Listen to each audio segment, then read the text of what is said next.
नमस्कार दोस्तों, स्वागत है आप सभी लोगों का एक बार फिर से। आज मैं आप लोगों को किसी भी प्रकार के सरल उपाय एवं पेड़ पौधे की जानकारी नहीं बताऊंगा।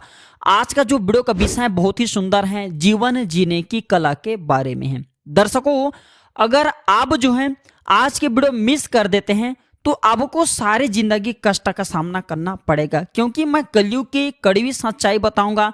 इस समाज में हमें किस प्रकार से रहना चाहिए, धर्म के मार्ग पर चलने पर हमें क्यों परीक्षा देना पड़ता है, यहाँ तक कि ये भी बताऊंगा जो लोग सनातन धर्म की प्रचार करते हैं ऐसे लोग ही पाखंड में क्यों भरे होते हैं। कुछ मैं लोगों की जानकारी बताऊंगा। क्या पूरे परिवार के साथ बहुत से लोग आश्रम जाते हैं, क्या जानना चाहिए, हमें भक्ति कब करना चाहिए, कलयुग के सारे सच्चाई इस वीडियो में मैं आप लोगों को बताऊंगा। वास्तव में कलयुग कोई बाहर नहीं छिपा, हम सबके मन में होता है। सारी जानकारी इस वीडियो में मैं आप लोगों को विस्तार से बताऊंगा। देखिए, प्राचीन ज्ञान एक यूट्यूब चैनल नहीं बल्कि आप सभी दर्शकों का परिवार है। हमारा भी कर्तव्य बनता है कि बीच बीच में आप सभी दर्शकों को सही दिशा निर्देश करें, सही जानकारी बताएं, ऐसे ऐसे जीवन की ज्ञान भरी जानकारी सिखाएं जिससे आप भी अधर्म के मार्ग पे जाने से रुक जाए। प्राचीन ज्ञान चैनल एक यूट्यूब चैनल नहीं बल्कि आप सभी दर्शकों का परिवार है, जिसमें आप सभी दर्शक हमारे साथ जुड़े हुए हैं। आप सभी दर्शकों को भी काफी गर्व होता है कि प्राचीन ज्ञान चैनल को सब्सक्राइब करके रखें, क्योंकि प्राचीन ज्ञान चैनल का मकसद है सनातन धर्म की जानकारी को आम जन तक फिर से पहुंचाना। मैं सभी धर्म को एक मानता हूं, मेरा एक मानना है, कोई भी धर्म यहाँ बड़े नहीं होते, कोई भी धर्म यहाँ छोटे नहीं होते, लेकिन हमारे सनातन धर्म हमें यही शिक्षा देती है कि भूखे को भोजन कराइए, प्यासे को पानी पिलाइए। ज्यादा पाद की आप आडंबर से अगर घिरे हुए हैं तो बिल्कुल आप उसे छोड़ दीजिए। चलिए, इस वीडियो में मैं आप लोगों को आज के इस वीडियो में जीवन जीने की कला सिखाऊंगा। बहुत से लोग आखिर गरीब क्यों रह जाते, निर्धन क्यों रह जाते हैं, इस कली काल में लोगों के सपना क्यों पूरे नहीं पाते, कई लोगों के सपने पूरे हो जाते लेकिन वो बीमार से क्यों ग्रसित रहते हैं, सारे जानकारी में प्रवचन एक प्रकार के समझ लीजिए या फिर एक प्रकार की वीडियो समझ लीजिए। आज के जो वीडियो कम से कम 20 मिनट के बनने वाली, मैं छोटे जानकारी नहीं बताऊंगा, ऐसे संपूर्ण ज्ञान भरी जानकारी बताऊंगा जो जानकारी आपको जीवन में आगे बढ़ने में, जो जानकारी आपको सुखमय बनाने में काफी मदद करेंगे। बहुत से लोग कलयुग में क्या होते हैं, वीडियो को ध्यान से सुनिए, आपको समझ में आ जाएंगे। और हाँ, अभी तक कमेंट बॉक्स में जय श्री राम नहीं लिखे तो जय श्री राम जरूर लिखना। वीडियो को ध्यान से सुनना दर्शकों। देखिए, कलयुग की मैं कड़वी सच्चाई बता रहा हूं। बहुत से लोग क्या करते हैं, मान के चलिए जिनके सैलरी आज 1 लाख रुपए हैं या फिर जिनके सैलरी आज 5,000 रुपए हैं, ऐसे लोग क्या चाहते हैं कि उनके सैलरी 10,000 हो जाए। जिनके सैलरी 1 लाख रुपए हैं, ऐसे लोग क्या चाहते हैं कि उनके सैलरी 2 लाख रुपए हो जाए। फिर 2 लाख रुपए अगर उनके सैलरी हो जाए तो बहुत से लोग क्या सोचेंगे, जिनके सैलरी 2 लाख हो सोचेंगे कि मेरे सैलरी भगवान और बढ़ा दीजिए, 4 लाख करा दीजिए। भगवान 4 लाख भी करा देते हैं। फिर वो सोचते हैं कि भगवान मेरा जो है 8 लाख करा दीजिए। भगवान 8 लाख भी उनके सैलरी पर मंथ की करा देते हैं, लेकिन उन्हें सुख चैन नहीं मिलते।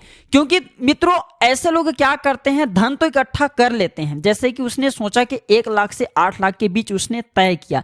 एक सबकी मैं सामान्य बात बता रहा हूं, वीडियो को ध्यान से सुनना, समझने की कोशिश करना। अब भगवान ने उनके प्रार्थना भी स्वीकार कर लिए, उनके सैलरी 8 लाख रुपए भी करा दिए। लेकिन जैसे उनके सैलरी 8 लाख रुपए होते हैं, ऐसे व्यक्ति को शुगर हो जाते हैं, बीपी हो जाते हैं, बिल्कुल ही ब्लड प्रेशर बढ़ जाते हैं, ऐसे व्यक्ति के शरीर में थकान आना शुरू हो जाते हैं, ऐसे व्यक्ति बिल्कुल ही सभी प्रकार के रोग से ग्रसित हो जाते हैं। आप मान के चले पर मंथ के आपके इनकम 8 लाख रुपए कमा रहे हैं, लेकिन आप एक रसगुल्ले को नहीं खा पा रहे हैं। समझने की कोशिश करिए, आप एक रसगुल्ले को नहीं खा पा रहे हैं, आपको डायबिटीज हो गई है, शुगर की बीमारी है, तो 8 लाख रुपए आपके लिए मिट्टी तुल्य है। बिल्कुल ही वो 8 लाख रुपए आपके लिए मिट्टी तुल्य है, आपके लिए मिट्टी जैसा है। तो देखिए, आप जो है अपनी इच्छा को सीमित रखते हैं, भगवान की पूजन पाठ करते हैं, देवी देवताओं को मानते, धर्म कर्म करते हैं, वही सबसे अच्छी बात है। ज्यादा पैसे के पीछे में भी नहीं भागना चाहिए। मैं आप लोगों को कभी छोटे से उदाहरण देके समझाऊं कि 8 लाख रुपए पर मंथ कमा रहे हैं, उनके सभी इच्छा पूर्ण हो गए, उनको धन दौलत मिल गया, शौहरत मिल गया, गाड़ी बंगला सब कुछ मिल गया, लेकिन उनके शरीर में शुगर आ गए, बीपी आ गए, ब्लड प्रेशर आ गए, अनेक प्रकार की बीमारी आ गए।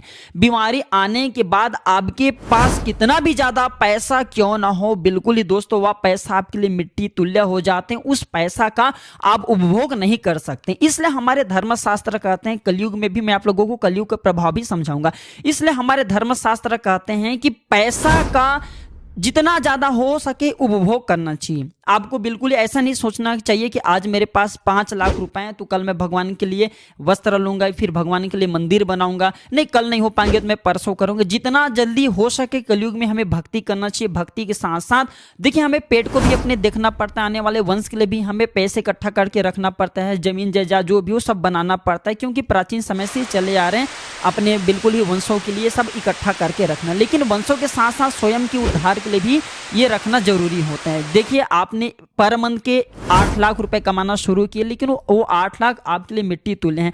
आप सोचते हैं कि आपके मरने के बाद आपके पुत्र आपके लिए छाता दान कर देंगे, जूते का दान कर देंगे। मित्रों ये कलयुग है, जीते जी जितना ज्यादा हो सके हमें दान दया धर्म कर लेना चाहिए, क्योंकि दान दया धर्म करने के लिए कोई उम्र नहीं होता। प्राचीन ज्ञान चैनल का भी कमाए गए पैसे अधिकतर गरीब एवं असहाय लोगों की सेवा में समर्पित होते हैं। मैं सारे जानकारी इसलिए बता रहा हूं क्योंकि हमारा कर्तव्य बनता है आप सभी दर्शकों को सही जानकारी बताना। इस कलयुग के जो भयानक एक प्रकार के बोल सकते हैं विनाशकारी जो जीवन है इससे आप लोगों को उबारना। तो देखिए आप अपनी इच्छाओं को सीमित रखें, आपको भगवान जितना दे रहा आप उसमें संतुष्ट रहिए। हाँ प्रयास कीजिए, बिल्कुल ऐसा नहीं कर्म प्रधान विश्व रचि राखा, कर्म करना जरूरी है। अब कर्म कीजिए, फल की बिल्कुल ही आप इच्छा रखते हैं, बिल्कुल उस फल को प्राप्त करने के लिए बेजोड़ मेहनत कीजिए। लेकिन मेहनत के साथ साथ आप भगवान को भी मानिए, अपने कर्म में आप चलते हैं, दान दया धर्म करना ये बहुत ही जरूरी है, वरना आपकी भी स्थिति पर महीने जो 8 लाख रुपए कमा रहे हैं उनके शरीर में जैसे रोगग्रस्त है ऐसा न हो।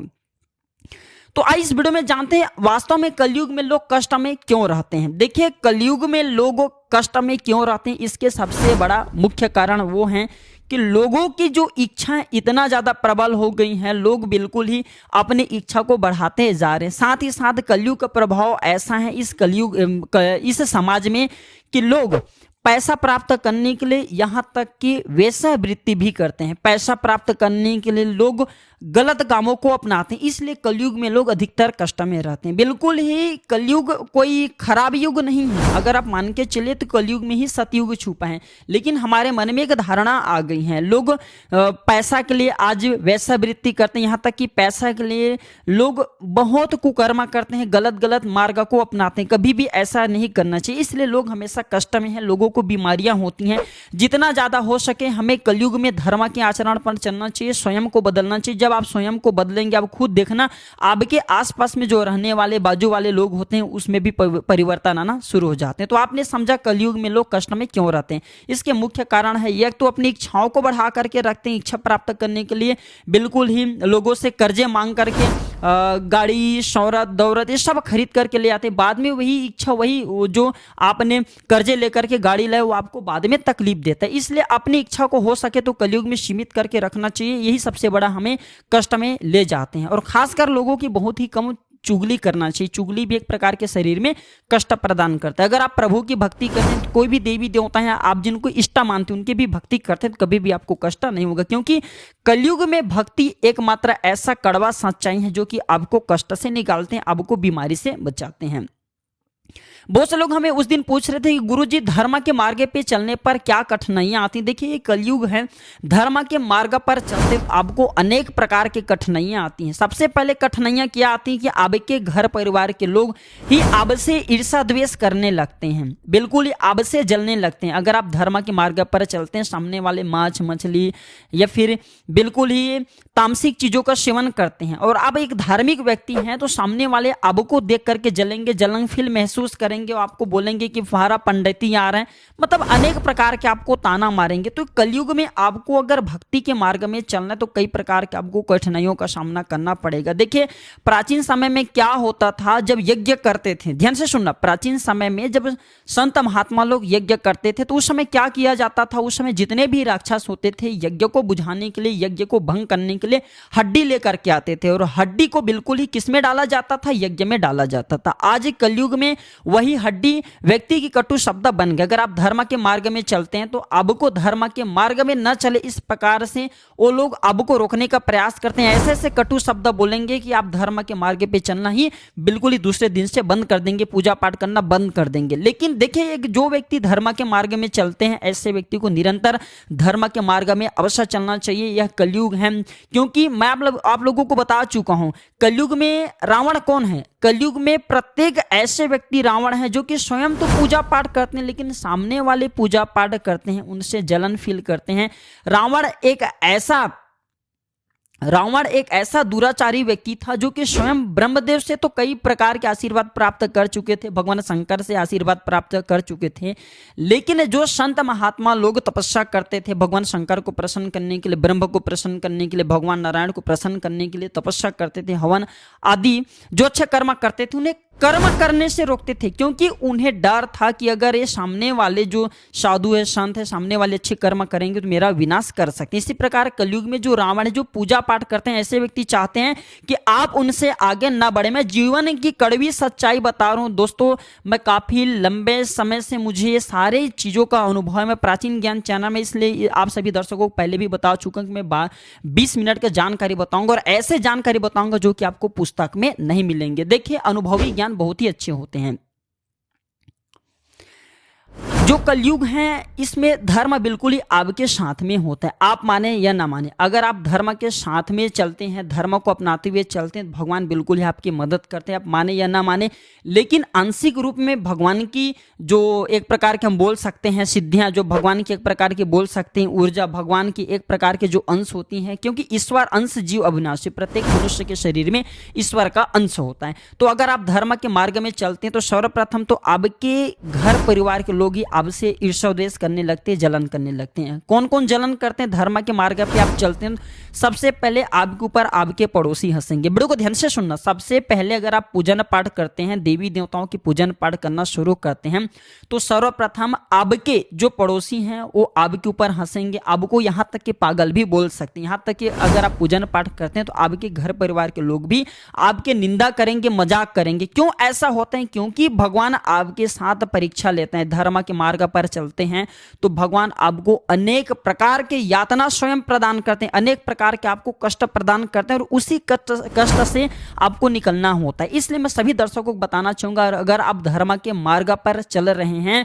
तो आपको इस प्रकार के परेशानियों को, समाज में जितने भी जो ताना होते हैं सबको सुनते हुए आपको आगे निकलना, यही कलयुग की सच्ची एक प्रकार की बता सकता हूं कि कलयुग की एक प्रकार की ये सच्ची एक कटु सत्य है। और भगवान भी आपकी परीक्षा लेते हैं, लेकिन आप धर्म के निरंतर मार्ग पे चलते हैं तो वह मार्ग आपके लिए आसान हो जाता है, सरल हो जाता है। फिर आप एक पूजनीय व्यक्ति बन जाते हैं, लोग आपकी प्रशंसा करना शुरू कर देते हैं। आप सुनना, प्रदीप मिश्रा जी जो कथावाचक हैं, इनके जीवन में भी काफी परेशानी आई है। सभी दर्शकों को बताना चाहूंगा, आजकल देखना सनातन धर्म बढ़ाने वाले बहुत से लोग बोलते हैं कि हम सनातन धर्म को बढ़ा रहे हैं, लेकिन इनमें से कुछ ऐसे लोग होते हैं जो कि पाखंड होते हैं। मैं सभी को नहीं कह रहा हूं, यहाँ पे मैं कुछ लोगों को बताना चाहूंगा। कलयुग में जो लोग सनातन धर्म बढ़ाने की दावा करते हैं लेकिन स्वयं आडंबर में घिरे रहते हैं। किस प्रकार के आडंबर में घिरे होते हैं? काम वासना, इस प्रकार के आडंबर में घिरे होते हैं।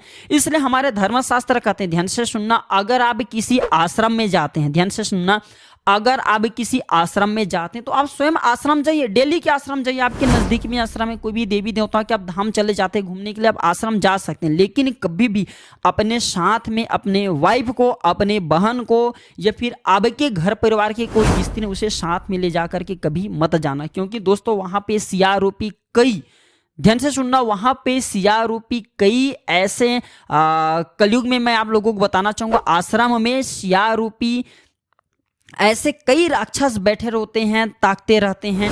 आप पूरे श्रद्धा के साथ कोई भी आश्रम में जाते हैं, बिल्कुल आपको जो भी वहाँ के आश्रम के संत हैं, महात्मा हैं, जो वहाँ के सज्जन, उनके ऊपर आपको विश्वास है। लेकिन सज्जन तो अच्छे, लेकिन उनके आसपास में रहने वाले, उन्हीं के साथ में जो उनके एक प्रकार के बोल सकते सेवक गण आज बिल्कुल ही शियार बने हुए। आप अपने बहन को, अपने वाइफ को, अपने पत्नी को ले जाते तो वहाँ पे बिल्कुल ही, अगर आपकी पत्नी दुराचारी हैं, अगर आपके पत्नी बिल्कुल ही, अगर आप कहीं बाहर में जॉब करते हैं तो बिल्कुल ही मौके का फायदा उठा सकता है।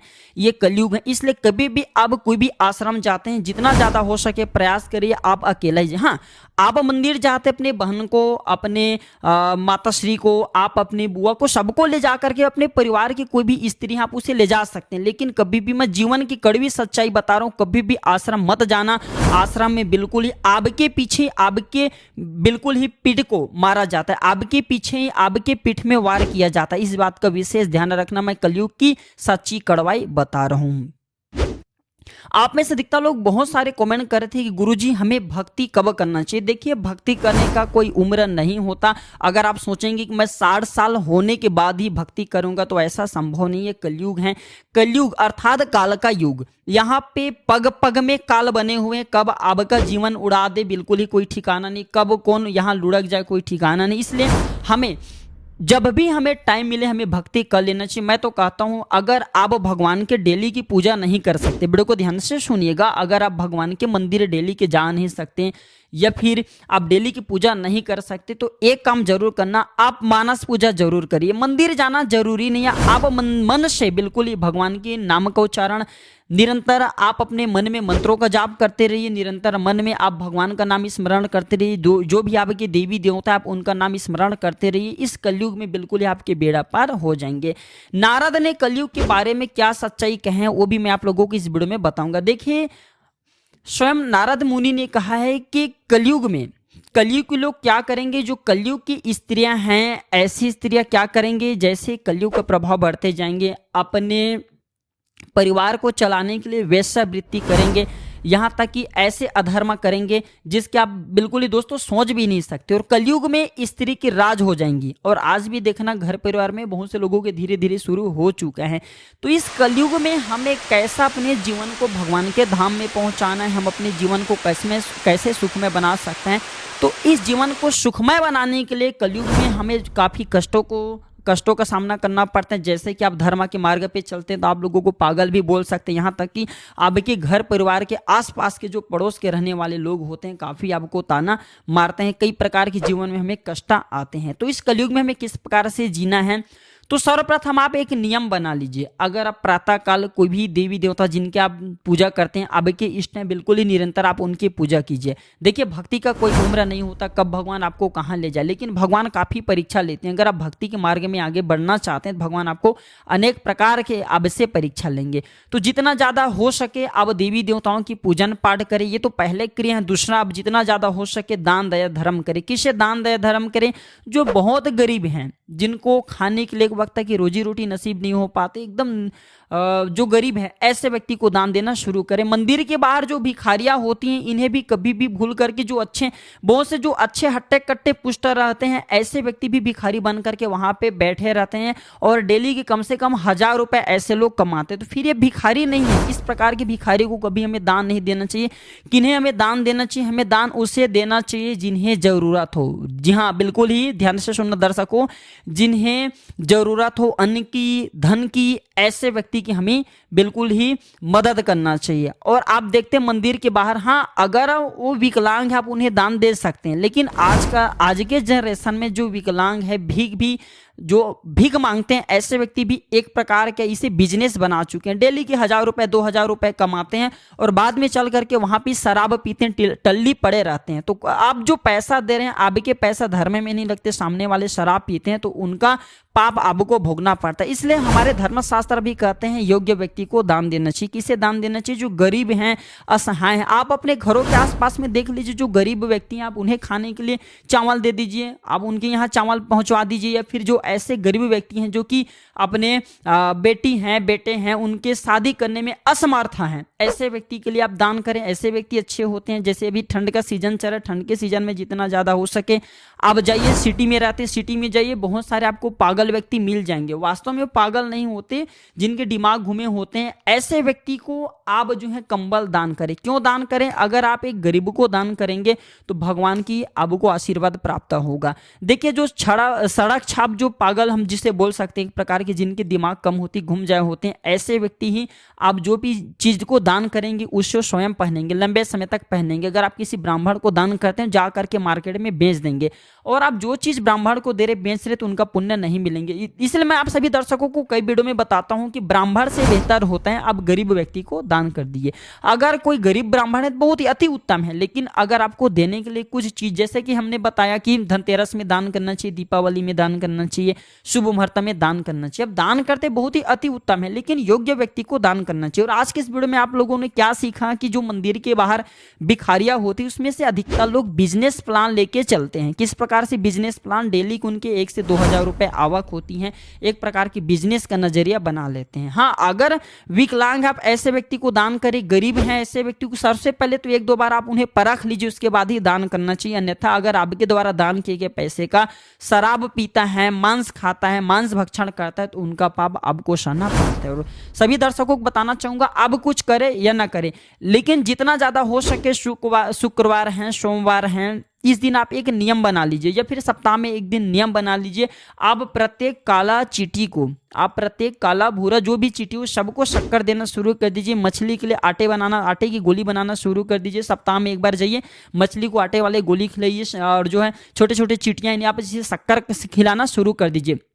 यकीनन माने आप दूसरे के मदद करते हैं तो भगवान भी आपकी मदद करेंगे, कभी फिर आपके जीवन में कष्ट नहीं होते। वास्तव में शनि हमें क्यों पीड़ा पहुंचाती है, शनि की हमें कहा जाए कुदृष्टि का सामना क्यों करना पड़ता है? शनि का हमें कुदृष्टि का सामना इसलिए करना पड़ता है क्योंकि हम पाप कर्म की ओर चल पड़ते हैं। अगर आप कल से शक्कर खिलाना शुरू कर देते हैं चींटी को, मैं डेली के नहीं बोल रहा हूं, जब भी आपको सप्ताह में टाइम मिले, कोई भी दिन फिक्स मत कीजिए, बिल्कुल ही तत्काल आप देखना उसी टाइम से आपके कष्ट मिटना शुरू हो जाते हैं, क्योंकि आप दूसरे की सेवा करते हैं, भगवान स्वयं आपकी सेवा करते हैं। ये कलयुग, दोस्तों मैं आप सभी दर्शकों को बताना चाहूंगा, कलयुग में कहा है कि कलयुग समयुग आन नहीं, जे नर करही विश्वास, गाय गुणगन विमल जस भौतर बिन्ही प्रयास। रामचरितमानस में स्पष्ट लिखा है। देखिए जो कलयुग है, इस कलयुग रूपी जो ये पाप रूपी, कलयुग रूपी, ये दुख रूपी संसार है, इसे तो हमें एक दिन छोड़ करके जाना है। जब हम छोड़ करके जाएं तो हम ऐसे धर्म कर्म करके जाएं ताकि बाद में हमें भी अगर यमराज पूछे कि आपने कितना दान दया धर्म करे हैं, तो बिल्कुल हमें छाती ठोक करके ये बोल सकें कि हमने प्रत्येक दिन, बिल्कुल इस सप्ताह में प्रत्येक दिन हमने चींटी को शक्कर खिलाया, यहाँ तक कि हमने जितना ज़्यादा हो सके गरीबों की सेवा की। सेवा से बढ़कर के कोई धर्म नहीं होता। परहित सरिस धर्म नहीं भाई, पर पीड़ा सम नहीं अधमाई। मैं आप सभी दर्शकों को बताना चाहूंगा, हिंदू, मुस्लिम, सिख, ईसाई जितने भी ये सब धर्म बनाए गए हैं, ये धर्म अपनी जगह बहुत ही अच्छी हैं, लेकिन सबसे बड़ा मानवता का धर्म होता है। अगर एक्सीडेंट हो गया, मान के चले राह चलते हैं, और अगर मुसलमान, आप हिंदू वहां से गुजरे, तो क्या आप उस मुसलमान के लिए आप मदद नहीं करेंगे? क्या उनके लिए कॉल करके आप एम्बुलेंस नहीं बुलाएंगे? क्या अगर उनका एक्सीडेंट हुआ उस टाइम क्या उन्हें पानी नहीं पिलाएंगे? देखिए धर्म अपनी जगह सबसे बड़ा होता है, मानवता का धर्म। हमें हिंदू धर्म, अगर आप हिंदू धर्म से जुड़े तो हमारे सनातन धर्म हमें यही शिक्षा देती हैं कि हमें भूखे को बिल्कुल ही भोजन कराना चाहिए, प्यासे को पानी पिलाना चाहिए, यही हमारे सनातन धर्म की ज्ञान है। तो आज की वीडियो में आप लोगों को इसलिए इस प्रकार के छोटे छोटे ज्ञान भरी जानकारी बताएं क्योंकि कलयुग में हमें इस प्रकार के बहुत सारे कष्ट होते हैं। आपको अगर भक्ति के मार्ग में चलते हैं तो भगवान आपको अनेक परीक्षा लेते हैं। और कलयुग में रावण कौन है? जो आपको भक्ति मार्ग से रोक रहे हैं, कलयुग में रावण है। और धर्म आपके किस प्रकार साथ देता है? धर्म आपके भाई की भांति, मित्र की भांति साथ देता है। हमेशा बिल्कुल ही कोई ना कोई आपको मदद करने के लिए आ ही जाते हैं। और देखिए सबसे पहले तो धर्म के मार्ग में चलते परिवार वाले लोग आपकी हंसी उड़ाते हैं, गांव वाले, बस्ती वाले लोग आपकी हंसी उड़ाते हैं, आपको बिल्कुल ही नज़रअंदाज कर देना और धर्म के मार्ग में निरंतर चलना है। आशा करता हूं कि जीवन जीने की जो सरल कला बताए हो प्राचीन ज्ञान चैनल के माध्यम से, वह जानकारी आपके जीवन में मंगलमय एवं कल्याणकारी साबित जरूर होंगे। कल की वीडियो में मैं आप लोगों को और भी गुण भरे रहस्य जानकारी, अच्छे से जानकारी बताऊंगा जो आपके जीवन को सुखमय एवं आनंदमय बनाने में काफी मदद करेंगे। वीडियो देखने के लिए धन्यवाद दर्शकों, नमस्कार।